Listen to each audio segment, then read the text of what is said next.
भारत माता की भारत माता की मंच पर विराजमान गुजरात के राज्यपाल श्रीमान ओम प्रकाश कोहली जी, लोकसभा की स्पीकर आदरणीय सुमित्रा महाजन जी, राज्य के मुख्यमंत्री श्रीमान विजय रूपाणी जी, केंद्र में मंत्रिपरिषद के मेरे साथी और आज के इस कार्यक्रम के प्रमुख यजमान श्रीमान नरेंद्र सिंह जी तोमर, उप मुख्यमंत्री श्रीमान नितिन भाई, पूर्व मुख्यमंत्री श्रीमती आनंदीबेन पटेल, मंच पर विराजमान केंद्र में मंत्रिपरिषद के मेरे अन्य साथी, राज्य के अन्य मंत्री, सभी उपस्थित महानुभाव और देश के कोने कोने से आए हुए और अपनी जिम्मेवारी को बखूबी निभा करके एक प्रेरणा रूप काम किया है, ऐसी सभी माताएं बहनें, मेरा सौभाग्य है कि आज 8 मार्च को अंतर्राष्ट्रीय महिला दिवस पर देश के कोने कोने से आई हुई माताओं बहनों का दर्शन करने का सौभाग्य मिला, उनके आशीर्वाद प्राप्त करने का सौभाग्य मिला।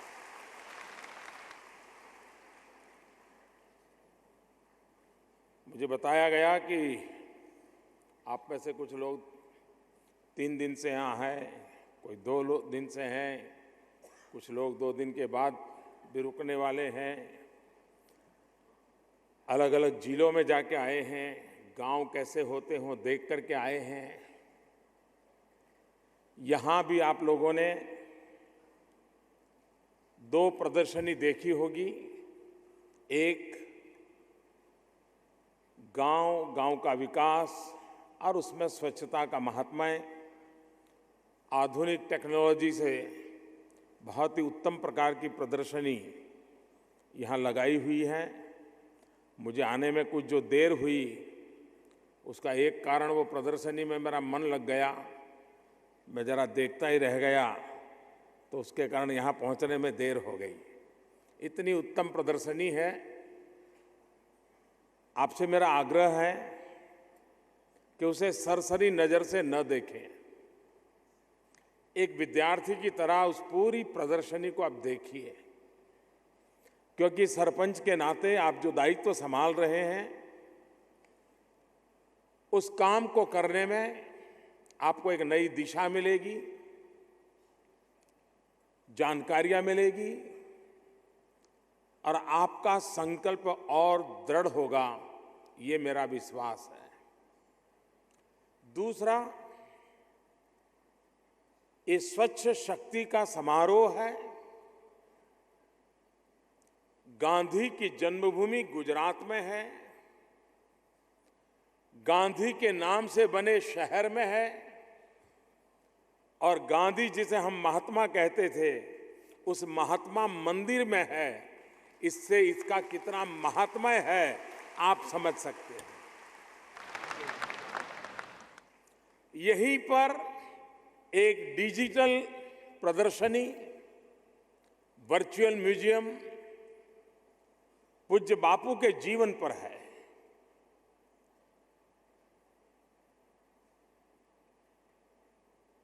दांडी कुटीर जो यहीं पर बनी हुई है, आप उसे भी जरूर देखिए। पूज्य बापू के जीवन को अगर हम समझेंगे तो स्वच्छता के लिए पूज्य बापू का जो आग्रह था उसको परिपूर्ण करने का हमारा संकल्प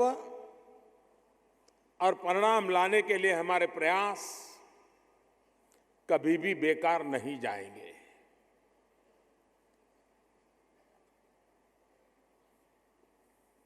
दो 2019 महात्मा गांधी को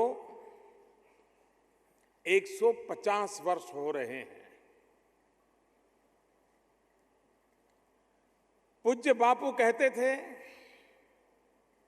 कि हिंदुस्तान गांवों में बसा हुआ है। दूसरी बात ये कहते थे कि मुझे अगर आजादी और स्वच्छता दोनों में से पहले कुछ पसंद करना है तो मैं स्वच्छता पसंद करूंगा। गांधी के जीवन में स्वच्छता का कितना महात्म्य था वो उनकी इस कमिटमेंट से पता चलता है। 2019 में जब हम गांधी 150 मना रहे हैं, क्या तब तक हम स्वच्छता के विषय में जो गांधी का प्रयास था, किसी एक सरकार का प्रयास नहीं है, गांधी के समय से चलता आ रहा है, हर किसी ने कुछ न कुछ किया है, लेकिन अब हमने तय करना है कि यहां तक में हमें काफी कुछ कर देना है। इसके बाद ये विषय अब हमारे स्वभाव का हिस्सा बन जाएगा, हमारी राष्ट्रीय पहचान बन जाएगा, हमारी रगों में स्वच्छता अनुभव होगी। ये स्थिति हम पैदा करना चाहते हैं और ये देश कर सकता है। ये वो सरपंच बहने हैं जिन्होंने अपने गांव में ये करके दिखाया है। खुले में शौच जाना, उसके खिलाफ उन्होंने संघर्ष किया है। गांव में इस व्यवस्था को विकसित करने के लिए प्रयास किया है। वैसी स्वच्छता के संदेश को सफलतापूर्वक अपने गांव में लागू करने वाली शक्ति रूपा लोग यहां बैठे हैं और इसलिए मेरा विश्वास बनता है कि जो गति आई है उस गति को अगर हम बहुत ही समयबद्ध तरीके से और पूरी बारीकी से लागू करने का प्रयास करेंगे तो गांधी 150 होते होते हम बहुत कुछ बदलाव ला सकते हैं। अभी आपने फिल्म देखी, उसमें बयां स्वच्छता के संबंध में पहले हमारा रैंक 42% तक था स्थिति, इतने कम समय में हम 62 पर पहुंच गए। अगर इतने कम समय में 20% हम सुधार कर सकते हैं तो आने वाले 1.5 साल में हम और अधिक कर सकते हैं। ये साफ साफ आप लोगों ने करके दिखाया है। आज जिन माताओं बहनों को सम्मान करने का मुझे अवसर मिला, उनकी एक एक मिनट की छोटी छोटी फिल्म हमने देखी। कुछ लोगों का जो भ्रम रहता है, उन सबके भ्रम तोड़ने वाली ये सारी फिल्में हैं। कुछ लोगों को लगता है कि पढ़े लिखे लोग ही कुछ काम कर सकते हैं।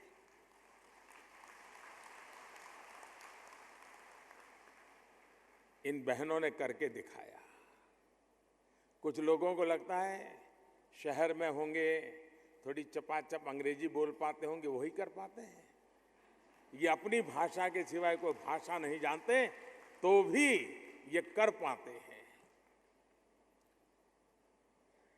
अगर किसी विषय के साथ व्यक्ति जुड़ जाता है, जीवन का मकसद उसको अगर मिल जाता है, तो वो उसे पार करके रहता है। बहुत लोगों को तो पता ही नहीं होता उनके जिंदगी का मकसद क्या है। आज पूछोगे कल क्या करोगे, तो बोले शाम को सोचूंगा। जिनको अपने जीवन का मकसद ही पता नहीं है, वो जीवन में कभी कुछ नहीं कर पाते, जिंदगी गुजारा कर लेते हैं, दिन गिनते रहते हैं, और कुछ चीजें दो चार अच्छी हुई तो उसी के गाजे बाजे के साथ गुजारा करके रात को सो जाते हैं। लेकिन जिसको जिंदगी का मकसद मिल जाता है,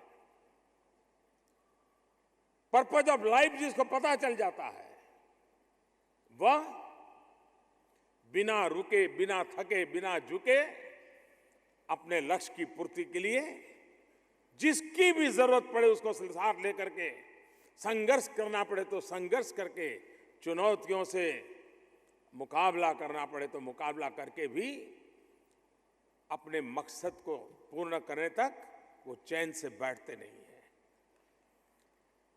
आप में से सब सरपंच होना ये छोटी बात नहीं है। कुछ लोग होंगे जिनको सरपंच बनने में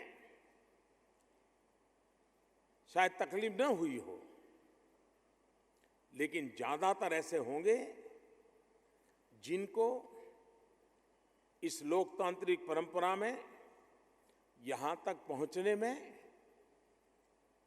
काफी कुछ करना पड़ा होगा। आज से 15 साल पहले कभी सरपंचों की मीटिंग हुआ करती थी, 33% रिजर्वेशन होता था, लेकिन मैं भी मीटिंगों में अनुभव करता था। मैं पहले गुजरात के बाहर काम करता था, कई अलग अलग राज्यों में मैंने काम किया है। तो मैं पूछता था तो परिचय में बताते थे पुरुष कि मैं एसपी हूं। तो मुझे भी होता था ये सरकारी आदमी यहां कैसे आ गया।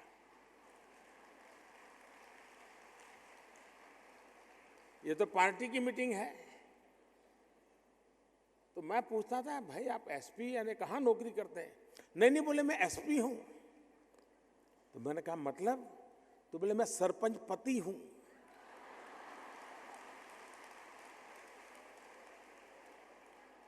तो बोले मेरी बीवी सरपंच है लेकिन मीटिंग में मैं ही जाया करता हूं। अब किसी समय ऐसा था, आज ऐसा नहीं है। जिस महिला को सरपंच के नाते काम मिला है उसको लगता है कि 5 साल मुझे जो मौका मिला है मैं कुछ करके जाना चाहती हूं।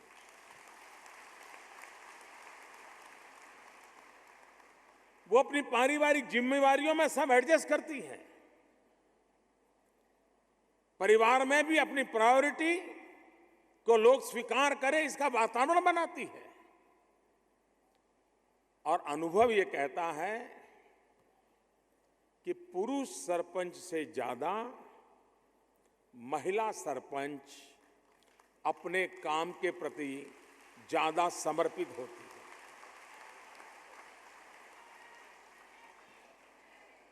उसका फोकस होता है। पुरुष सरपंच और 50 चीजें करने में लगा रहता है। वो बना सरपंच होता है और अगली बार जिला परिषद में जाने के लिए सोचता रहता है। जिला परिषद में है तो धारा सभा में जाने के लिए सोचता रहता है। लेकिन महिलाएं जिस समय जो काम मिला उसको पूरी लगन से पूरा करने का प्रयास करती है।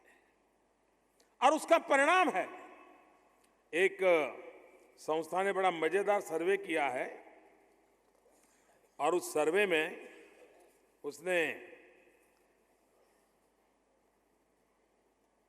बड़ी महत्वपूर्ण चीजें पाई है। और उसने सारी जो प्रोफेशनल महिलाएं हैं उनका सर्वे किया था। और उस सर्वे में पाया गया कि नई चीज सीखने की वृत्ति महिलाओं में ज्यादा होती है।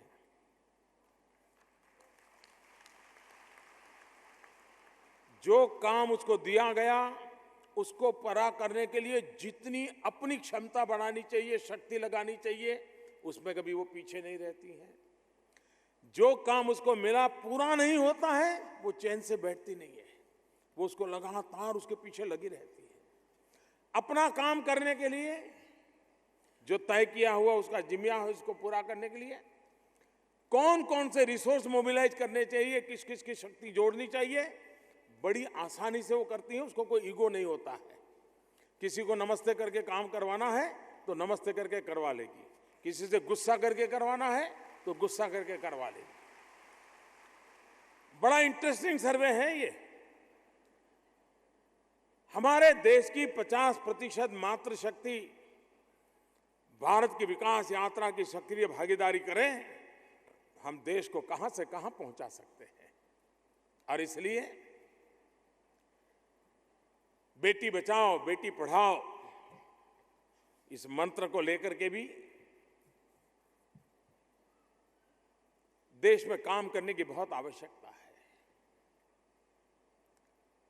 कम से कम जहां महिला सरपंच हो उस गांव में तो भ्रूण हत्या नहीं होनी चाहिए।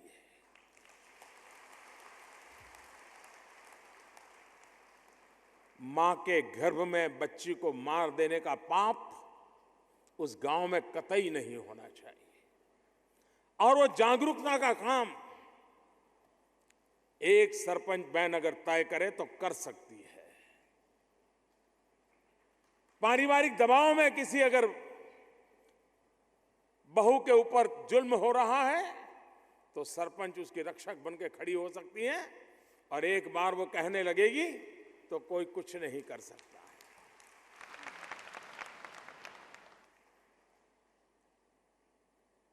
बेटी बचाओ आज समाज जीवन में कैसी दुर्दशा आई है। 1000 बेटे के सामने कहीं 800, कहीं 850, कहीं 900, कहीं 950 बेटियां हैं।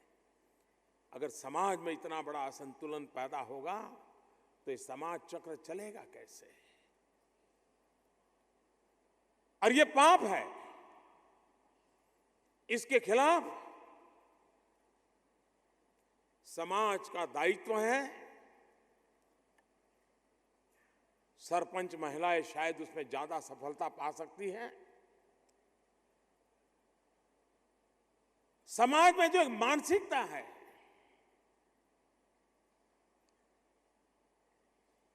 बेटी है अब छोड़ो उसको, तो दूसरे के घर जाना है, बेटा है जरा संभालो।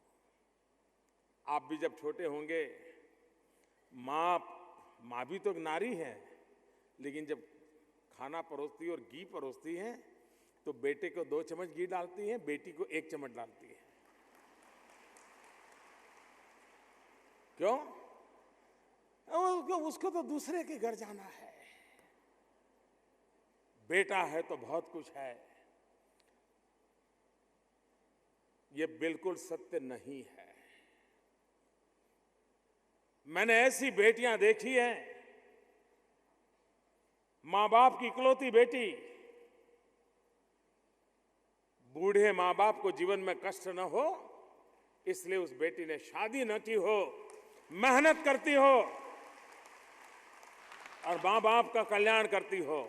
और मैंने ऐसे बेटे देखे हैं कि 4-4 बेटे हो और मां बाप वृद्धाश्रम में जिंदगी गुजारते हो, ऐसे बेटे भी देखे। और इसलिए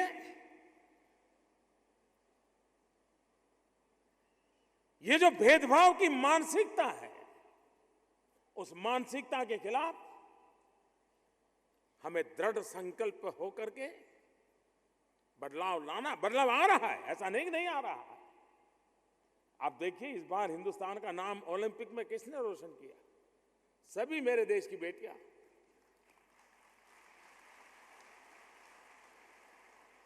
देश का माथा ऊंचा कर दिया।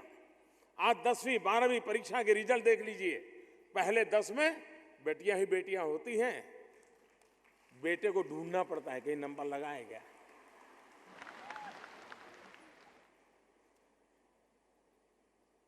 क्षमता उन्होंने सिद्ध कर दी है। जहां भी जो भी अवसर मिला है उस काम को दैदीप्यमान करने का काम हमारी माताओं बहनों ने किया है। और इसलिए बेटी बचाओ बेटी पढ़ाओ ये हमारा सामाजिक दायित्व है।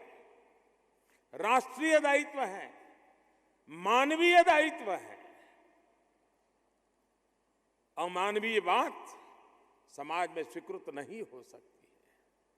और हमारे यहां तो शास्त्रों में कहा गया है, बेटी का महात्म्य करते हुए, यावत गंगा कुरुक्षेत्रे यावत तिष्ठति मेदिनी यावत सीता कथा लोके तावत जीवेतु बालिका।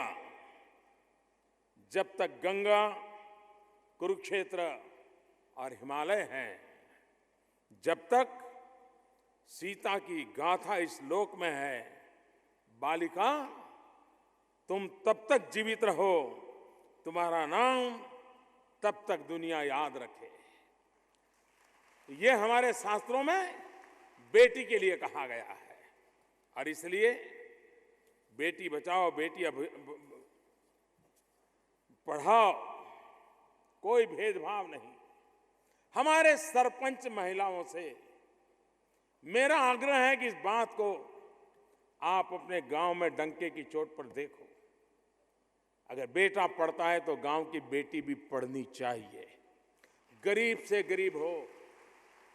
और सरपंच ये न सोचे कि इसके लिए बजट की जरूरत नहीं होती है। सरकार ने स्कूल बनाया हुआ है, सरकार ने टीचर रखा हुआ है, उसके लिए उस गांव को अलग खर्चा नहीं करना है। सिर्फ आपको निगरानी रखनी है कि बेटियां स्कूल में जाती है कि नहीं जाती। कौन परिवार है जिसने अपनी बेटी को स्कूल में नहीं रखा है? इतना सारा देख लीजिए। आप सरपंच है, एक काम कीजिए, कभी अच्छा लगेगा आपको भी। स्कूल में बच्चों को कहिए कि वो गांव के सरपंच का नाम लिखे, उसी गांव के, दूसरे गांव के नहीं। आप गांव के सरपंच हैं, कोई 2 साल से सरपंच होंगे, 3 साल से सरपंच होंगे, लेकिन आपके गांव की स्कूल का बच्चा आपका नाम नहीं जानता होगा कि वो जिस गांव में है उस गांव के सरपंच कौन है, पता नहीं होगा। उसे ये पता होगा प्रधानमंत्री कौन है, उसे ये पता होगा मुख्यमंत्री कौन है, लेकिन उसे ये पता नहीं होगा कि उसके गांव के सरपंच कौन है। और जिसको पता होगा, जरा उसको कहिए नाम लिखें, तो आपको ध्यान में आएगा जिस गांव के आप सरपंच हैं, जिस गांव में आपके गांव में स्कूल है, टीचर को तनख्वाह जा रही है, हजारों लाखों रुपयों का बिल्डिंग बना हुआ है, और उस गांव के बच्चे को आपके नाम का स्पेलिंग भी ठीक से लिखना नहीं आता है, तो आपको दुख होना चाहिए, नहीं होना चाहिए? आप जरा जाकर के प्रयोग कीजिए, देखने से तो बता देगा हाँ ये हमारे प्रधान जी है, लेकिन नाम पता नहीं होगा। मैं ये नहीं कहता हूं कि आप अपने गांव की पूरी खातिरदारी करते हैं कि नहीं करते। महीने में एकाध बार आधा घंटा के लिए गांव के जितने टीचर हैं अपने घर पे कभी चाय पी लेने के लिए बुला लीजिए। ऐसे ही उनके कहिए, भाई देखिए मैं सरपंच हूं और इस गांव में अपनी पढ़ाई में कोई बच्चा पीछे नहीं रहना चाहिए, तहसील में नंबर आना चाहिए, जिले में नंबर आना चाहिए, राज्य में नंबर आना चाहिए। बताओ भाई आपको कोई तकलीफ है क्या? देखिए एक बार आप चाय के लिए बुलाओगे ना, महीने में एक आध बार, और साल में 4 महीने तो छुट्टी रहती है, तो 7-8 बार ही बुलाना पड़ेगा साल में। उसमें एक आध दिवाली का दिन आ जाएगा, एक आध होली का दिन आ जाएगा, कोई त्योहार का दिन आ जाएगा, तो ऐसे तो सिर्फ 2 बार ही बुलाना पड़ेगा। लेकिन उस टीचर को लगेगा सरपंच बहुत सक्रिय है, गांव में अच्छी शिक्षा की चिंता कर रहे हैं। लेकिन ज्यादातर सरपंच बाकी 50 काम करेंगे, इन मूलभूत काम। और आज गांव को, पहले की स्थिति ऐसी थी, गांव के सरपंच एक नगर सेठ हुआ करते थे। क्यों? जो भी मेहमान आए उसको खिलाना, रखना, चाय पिलाना, वो एक ही आदमी घर रहता था।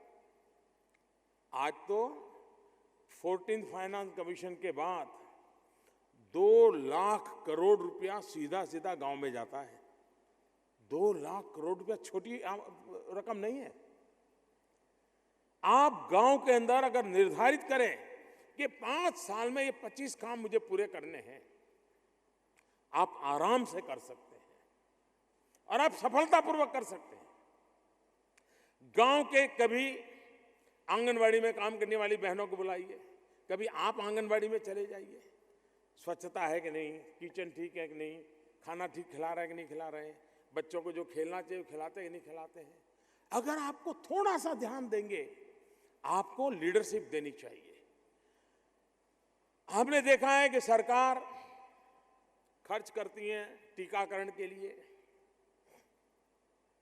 और मैं वो काम बता रहा हूं आपको जिसके लिए अलग बजट की जरूरत नहीं है। आपको आपके गांव को 1 रुपया खर्च करने की जरूरत नहीं है। क्या कभी आपने सोचा है कि आपके गांव में 50 बालकों का टीकाकरण होना चाहिए, लेकिन इस बार 40 हुए, 10 क्यों नहीं हुए? उन 10 बच्चों का टीकाकरण कैसे करवाएंगे? अगर आपके यहां गांव के सभी बच्चों का टीकाकरण आप करवा लेते हैं, सरपंच के नाते पक्का कर लेते हैं, जितने भी टीका करवाने होते हैं पूरा कोर्स करवा देते हो, क्या वो बच्चा कभी गंभीर बीमारी का शिकार होगा क्या? आपके गांव के हर बच्चे, आपके कार्यकाल में जितने बच्चे छोटे होंगे, वे अगर सलामत रहे, कोई बीमारी आने की संभावना नहीं रही, तो जब वो 20 साल होंगे, 25 साल के होंगे, तो आपको गर्व होगा कि हाँ, हमारे गांव में मैंने 100% टीकाकरण करवाया था, तो मेरे कालखंड के जितने बच्चे हैं गांव के सारे तंदुरुस्त बच्चे हैं। आप बताइए बुढ़ापे में आपको जीवन को कितना आनंद मिलेगा। लेकिन टीकाकरण आए हैं, अच्छा आप लोगों ने भाई खाया पिया, चाय पिया, ठीक है कर लीजिए। नहीं, मैं सरपंच हूं, मेरे गांव में कोई टीकाकरण के बिना रहना नहीं चाहिए। मैं सरपंच हूं, मेरे गांव में कोई बच्ची स्कूल जाए बिना रहनी नहीं चाहिए। मैं सरपंच हूं, मेरे गांव के अंदर कोई बच्चा स्कूल छोड़ करके घर भाग नहीं जाना चाहिए। मैं सरपंच हूं, मेरे गांव का टीचर आता है कि नहीं आता है, मैं पूरी ध्यान रखूं। ये काम अगर लीडरशिप हमारे सरपंचों के द्वारा दी जाती है, कोई भी खर्च किए बिना, नया कोई पैसा लगाना नहीं है, सरकार की योजनाएं लागू करने से ही बहुत बड़ा लाभ होगा। कभी कभी हमने सोचा होगा कि गांव के अंदर बीमारी का कारण, अब सब हम देखते हैं शौचालय की ओर हमारा ध्यान केंद्रित हो रहा है इन दिनों, लेकिन ये कभी सोचा है कि स्वच्छता से कितना आर्थिक लाभ होता है? वर्ल्ड बैंक की रिपोर्ट कहती है कि गंदगी के कारण जो गरीब परिवारों में बीमारी आती है, औसत 7,000 रुपया एक गरीब परिवार को दवाई में साल का खर्चा हो जाता है। अगर हम स्वच्छता रखें, गांव में बीमारी को घुसने न दें, तो इन गरीब का साल का 7,000 रुपया बचेगा कि नहीं बचेगा? उन पैसों से वो बच्चों को दूध पिलाएगा कि नहीं पिलाएगा? वो तंदुरुस्त बच्चे आपकी गांव की शोभा बढ़ाएंगे कि नहीं बढ़ाएंगे? और इसलिए गांव के सरपंच के नाते, गांव के प्रधान के नाते, मेरे कार्यकाल में मेरे गांव में ये चीजें होनी चाहिए, इसमें मैं कोई समझौता नहीं होने दूंगी। इस विश्वास के साथ हम लोगों ने काम करना चाहिए। हमारे देश में गांव का महात्मा हर किसी ने व्यक्त किया है, लेकिन रविंद्रनाथ जी टैगोर ने 1924 में शहर और गांव, उसके ऊपर कुछ पंक्तियां लिखी थी, बांग्ला भाषा में लिखी थी, लेकिन उसका हिंदी अनुवाद मैं थोड़ा बताता हूं। आपको लगेगा हाँ हमारे साथ बराबर फिट, और 1924 में लिखा था। यानी करीब करीब आज से 90 साल के पहले उन्होंने लिखा था। और यहाँ महिला वर्ष है तो बहुत सटीक बैठता है। रविंद्रनाथ टैगोर ने लिखा था, गांव महिलाओं के समान होता है। यानी जैसा गांव वो होता है जैसे महिला होती है। उन्होंने कहा उनके अस्तित्व में समस्त मानव जाति का कल्याण निहित है। नारी के स्वभाव का प्रतिबिंब है। शहरों के मुकाबले गांव प्रकृति के अधिक समीप है और जीवन धारा से अधिक जुड़े हुए हैं।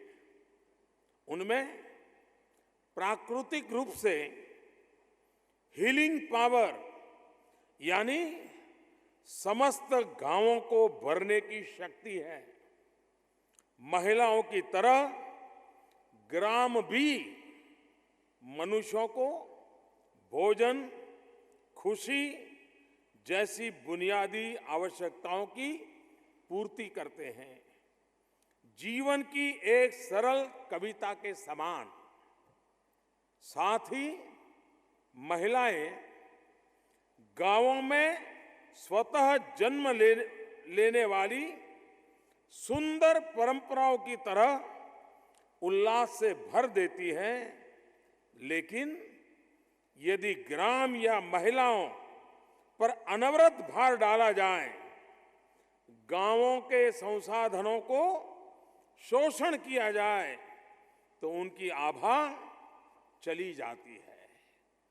अब हमने भी सोचना होगा कि गांव का संसाधनों का शोषण होना चाहिए क्या? प्राकृतिक रक्षा होनी चाहिए कि नहीं होनी चाहिए? पेड़ पौधे, हरियाली, पानी, शुद्ध हवा के लिए हम ऐसा गांव क्यों न बनाएं कि शहर में रहने वालों को भी मन कर जाए कि एक छोटा सा घर गांव में भी बनाएं और कभी सप्ताह में 1-2 दिन गांव में आकर के जिंदगी गुजारने का मन कर जाए। ऐसा हम गांव क्यों न बनाएं? बन सकता है।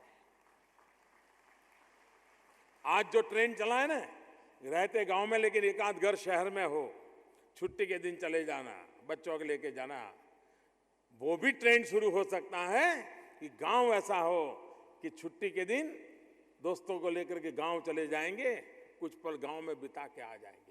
गांव ऐसा बनाया जा सकता है। सरकार का भी प्रयास है, अर्बन मिशन। आत्मा गांव की हो, सुविधा शहर की हो। ऑप्टिकल फाइबर नेटवर्क से हिंदुस्तान की हर पंचायत को जोड़ने की दिशा में काम चल रहा है। 2.5 लाख पंचायतें हैं। करीब करीब 70,000 पंचायतों तक काम पूरा हुआ है। स्कूल तक केबल लगेगा, पंचायत घर तक केबल लगेगा। गांव की आवश्यकता के अनुसार उस केबल को विस्तृत किया जाएगा। आधुनिकता गांव को भी मिले, उस दिशा में सरकार काम कर रही है। इन दिनों गांव में भी, मैं अभी जब प्रदर्शनी देख रहा था तो हमारे सचिव महोदय मुझे बता रहे थे कि गांव की जो सरपंच बहनें आई हैं वो बड़े मन से प्रदर्शनी देख रही थी और बोले हर कोई सेल्फी ले रहा था। कभी कभी हम पार्लियामेंट में सुनते हैं कि टेक्नोलॉजी कैसे आएगी, गांव में लोगों के पास टेक्नोलॉजी नहीं है। अब वो भाषण करने के लिए कहते हैं कि क्या कारण है मुझे मालूम नहीं, लेकिन मेरा अनुभव अलग है। टेक्नोलॉजी ने इतना बड़ा रिवॉल्यूशन किया है। मैं जब गुजरात में मुख्यमंत्री था तो यहाँ कपराड़ा करके एक स्थान है, वहाँ गया था। अब बड़ा पिछड़ा हुआ तहसील है, एकदम से रिमोट एरिया में है।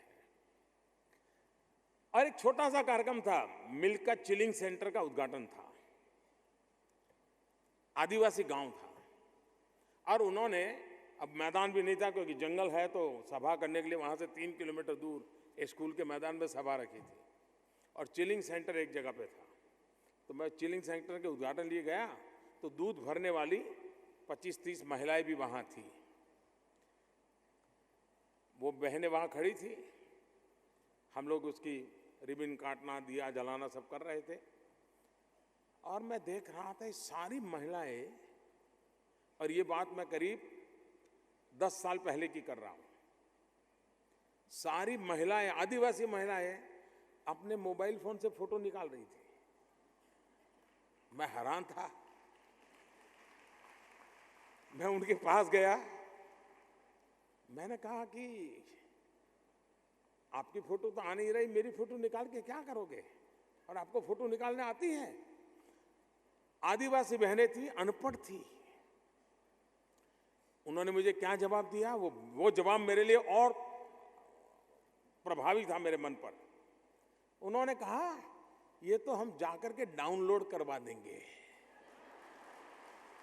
मैं हैरान था जी, ये पढ़ी लिखी बहनें नहीं थी और वो कह रही है कि हम जाकर के डाउनलोड करवा देंगे।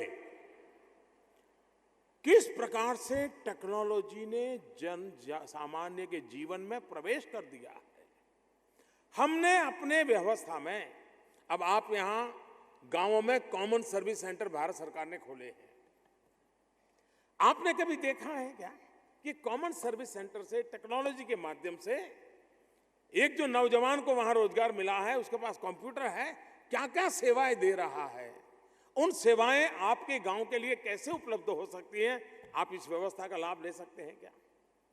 मेरा कहने का तात्पर्य यह है कि हम लोग आवश्यकता के अनुसार पूरा प्रयत्न करके टेक्नोलॉजी का उपयोग भी अपने गांव में लाने की दिशा में प्रयास करें। आप देखिए, आपके गांव में एक बहुत बड़ा बदलाव इस टेक्नोलॉजी के माध्यम से आ सकता है। हो सकता है हमें सब कुछ नहीं आता है, लेकिन जिनको आता है उनको हम साथ में रख सकते हैं। पुरुषों को ईगो होता है, वो नहीं रखेंगे। आप तो अपने घर में 12th का बच्चा होगा ना, उसको भी पूछोगे तो बताए देगा कि ऐसे ऐसे करना चाहिए। लेकिन एक बार आप देखिए कि आपकी ताकत अनेक गुना बढ़ जाएगी, आप सफल होंगे। हम गांव में रहते हैं, कभी हमने सोचा है कि हमारे गांव में सरकारी तिजोरी से पगार लेने वाले कितने लोग रहते हैं? किसी ने नहीं सोचा होगा। जो भी सरकारी पगार लेते हैं तिजोरी से, वे एक प्रकार से सरकार ही है। क्या महीने में एक बार आपके गांव में ऐसी एक छोटी सी सरकार की मीटिंग कर सकते हो? कोई ड्राइवर होगा जो आपके गांव का होगा, सरकारी बस चलाता होगा, कोई कंपाउंडर होगा, कोई प्यून होगा, कोई क्लार्क होगा, कोई टीचर होगा, जिनको सरकार से तनख्वाह में, हर गांव में 15-20 लोग ऐसे मिलेंगे जो किसी न किसी रूप से सरकार से जुड़े हुए हैं। क्या महीने में एक बार ये जो सरकार का प्रतिनिधित्व करते हैं, सरकार से तनख्वाह लेते हैं, सरकार क्या है जिनको अता पता है, सरकार के ऊपर के लोगों को जानते हैं, क्या कभी आपने हर महीने में एक बार ये अपने गांव के कहीं पर भी काम करने वाले और गांव में रहते हैं, शाम को गांव आ जाते हैं, ऐसे लोगों की महीने में एक बार बैठ करके भाई अपने गांव में क्या कर सकते हैं, सरकार से क्या मदद ला सकते हैं, कैसे ला सकते हैं, तुम्हारी कोई जान पहचान है क्या? ये अगर व्यवस्था विकसित करोगे तो आपकी ताकत। आज क्या होता है, सरकार यानी आपको एक पटवारी से ज्यादा कुछ दिखता नहीं है, लेकिन आंगनवाड़ी वर्कर हो, आशा वर्कर हो, टीचर हो, ये सारे सरकार के प्रतिनिधि है। आपने कभी उस शक्ति को जोड़ा नहीं है, तो मेरा आग्रह है कि आप उनको जोड़िए। आपकी शक्ति अनेक गुना बढ़ जाएगी और आपको काम की सरलता रहेगी। एक दूसरा काम साल में एक बार जरूर कीजिए। आपके गांव से बहुत लोग गांव छोड़ करके शहर में चले गए होंगे, कभी शादी ब्याह के लिए आते होंगे, रिश्तेदारी में कभी आते होंगे। गांव का जन्मदिन मनाना चाहिए। क्या कभी आपने सोचा है जिन गांवों को पता नहीं कि उनके गांव का जन्मदिन क्या है, वो चिट्ठी निकाल के तय करें कि भाई ये फलानी तारीख हमारे गांव का जन्मदिन। और फिर हर वर्ष बड़े आन बान शान के गांव का जन्मदिन मनाना चाहिए हर वर्ष। और उस दिन आपके गांव के जितने लोग बाहर गए उनको बुलाना चाहिए। 3-4 दिन का कार्यक्रम करना चाहिए। गांव में 75 से ज्यादा आयु के जितने लोग हैं उनका सम्मान करना चाहिए। गांव में हर किसी को पौधा लगाने के लिए कहना चाहिए। गांव के बच्चों को स्वच्छता के अभियान के साथ जोड़ना चाहिए। और गांव के जो लोग बाहर रहते हैं उनको विशेष रूप से बुलाना चाहिए और उनको कहना चाहिए, बताओ भाई गांव के लिए आप क्या कर सकते हो। आप देखिए पूरे गांव एक प्राणवान गांव बन जाएगा, जीवंत गांव बन जाएगा। गांव यानी बस अब छोड़ो भाई, जल्दी 18 साल की उम्र हो जाए चले जाए, छोड़ दे, क्या करे जिंदगी ऐसी जी करके। उससे उल्टा करने का समय आया है। और अगर आप इस बात को करेंगे, मुझे विश्वास है आपके गांव में एक नया जीवन आ जाएगा। और जैसा मैंने कहा, हमारे गांव में पशु होते हैं। कुछ लोग यहां देखने गए होंगे, मुझे बताया गया कि कुछ यहीं गांधीनगर के पास में पशुओं का हॉस्टल वाले कुछ गांव है। देखा होगा कि गांव में कूड़ा कचरा कैसे वेस्ट में से वेल्थ क्रिएट किया जा सकता है। ये जो हम वेस्ट मानते हैं वो वेस्ट नहीं है, वो वेल्थ है। आप गांव में कोशिश कीजिए, कुछ लोगों को लगाइए, सेल्फ हेल्प ग्रुप बनाइए, गांव के कूड़े कचरे में से कंपोस्ट खातर बनाइए। गांव में खातर की बिक्री होगी, पंचायत की आय होगी और जमीन का सुधार होगा तो गांव के लोगों की खेती भी अच्छी होगी। छोटे छोटे काम जिसमें अलग बजट की जरूरत नहीं है, आप स्वयं थोड़ा इनिशिएटिव लें। आप अपने गांव को जैसे स्वच्छ बनाया है वैसे समर्थ भी बना सकते हैं। स्वच्छता को आपने स्वभाव बना करके सीखा है। और स्वच्छता एक ऐसे विषय है जो हमें खुद को करनी पड़ती है। मान लीजिए हम कहीं जा रहे हैं, अचानक हमारे शरीर पर कोई गंध पड़ी, कोई गंदी चीज पड़ गई। हम इंतजार करते हैं क्या अड़ोस पड़ोस में जो चल रहा है वो साफ करे? ऐसा करते हैं क्या? तुरंत हम कितने ही बड़े महान पुरुष क्यों ना हो, जेब से हैंडकरचिप निकाल कर यूं साफ करना शुरू कर देते हैं। क्यों? गंदगी एक पल भी हमें पसंद नहीं है। हमारे शरीर पर अगर थोड़ी सी भी गंध पड़ी तो हम तुरंत साफ करते हैं। वैसे ही ये हमारी माँ है भारत माता, उस पर भी कोई गंध पड़े तो उसकी सफाई हम सबको मिलकर के करनी होगी। ये स्वच्छता का स्वभाव बनाना पड़ेगा। ये अगर स्वच्छता का स्वभाव बनाएंगे और एक बार गंदगी गई, आप देखिए विदेश में कुपोषण की समस्या, बीमारी की समस्या, बीमारी के पीछे खर्चा, ये सब में कटौती आ जाएगी। गरीब को सबसे ज्यादा फायदा होगा। गंदगी की सबसे ज्यादा परेशानी किसी को है तो गरीब को है, झुग्गी झोपड़ी में जिंदगी गुजारने वालों को है, गंदा पानी पीने वालों को है। ये मानवता का काम है। इस मानवता के काम को अगर हम उसी भाव से करेंगे, जन सेवा यही प्रभु सेवा, ये हमारे कहा गया है, उसी भाव से अगर हम करेंगे तो मुझे विश्वास है कि 2019 में स्वच्छ भारत में कुछ अचीव करना है, बदलाव महसूस ऐसी स्थिति पैदा करनी है। और ये सरकार के नाम करने की बात नहीं है मेरी, ये समाज का स्वभाव बनाना पड़ेगा। समाज में एक आंदोलन करना पड़ेगा, गंदगी के प्रति नफरत का वातावरण पैदा करना पड़ेगा, तो अपने आप होगा।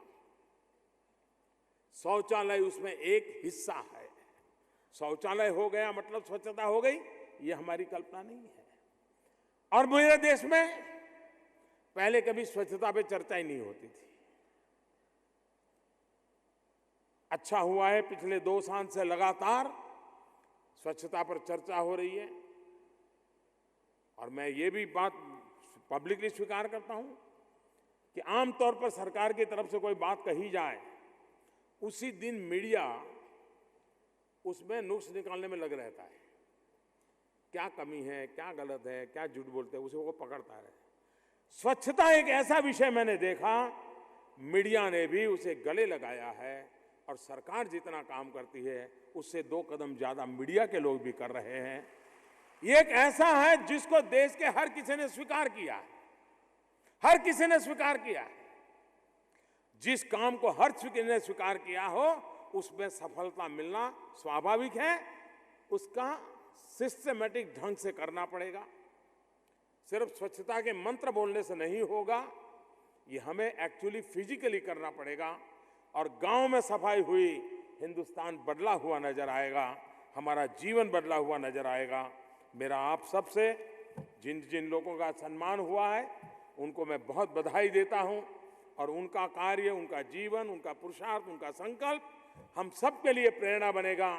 और देश भर से आई हुई महिलाएं, अंतर्राष्ट्रीय महिला दिवस पर स्वच्छता और महिला सीधा सीधा संबंध है, क्योंकि आज तक हर प्रकार की स्वच्छता बनाए रखने में अगर सबसे ज्यादा किसी ने योगदान दिया है तो हमारे देश की नारी शक्ति ने दिया हुआ है।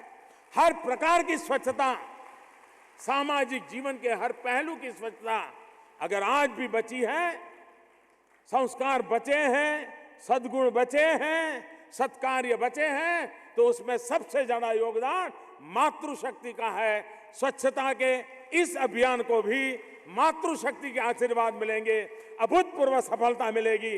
इस विश्वास के साथ फिर एक बार आपको बहुत बहुत शुभकामनाएं, बहुत बहुत धन्यवाद। नए पंख हैं, नई उड़ान, नई दिशा में नए संकल्प।